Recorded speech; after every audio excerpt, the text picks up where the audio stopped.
Hello there. Restraint of power, self-limitation. That's what I want to share with you today. You know, this is an amazing idea. Not that you and I restrain ourselves, but that God Himself practices restraint and self-limitation. You know, anytime you sign on a covenant or a contract, you limit yourself.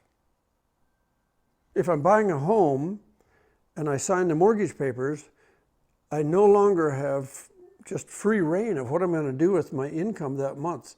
I've already committed that some of it's going to go for mortgage or rent.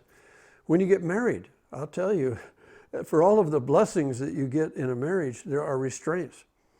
Because I have people say, just you and me. You know, this is an exclusive relationship. Nobody gets in the husband-wife circle but the two of us. That's restraint. That's limitation. There are the positives, of course. I'm giving you this, but I'm restraining myself. And so when God would enter into a covenant with somebody, such as Abraham or Israel, or the new covenant through Christ, God put some limitations on Himself, some restraints. He can't be cavalier. If He says, I will bless you when you obey me, now He's obligated. And that's what He does. He signs a covenant, obligates Himself, and I just find that pretty amazing.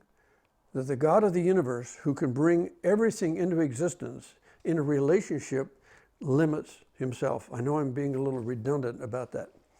And the reason for all of this is that God values shall I say, a voluntary relationship.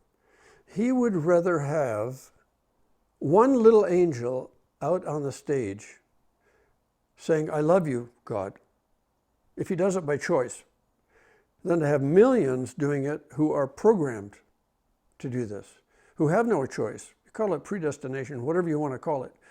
God wants our behavior to come from the heart. And His behavior comes from the heart. Restraint. When you look at Deuteronomy, the 28th chapter is probably the best chapter for looking at God's obligation. He says in verses 1 through 14, if you'll hearken unto me, if you'll obey the laws, if you'll listen to me, all of those things mean be compliant. If you'll be compliant, then I'll bless you in the city, in the country, your crops, your cattle, your children. When you go to war, I'll do that. And He limits Himself. He commits Himself. And He can't just brush things off like a parent. Like a parent who wants to be loving, in order to be consistent, they have to keep their word. If they keep saying to their children, I'll punish you if you do this, I'll punish you, but they never follow through, they're not predictable.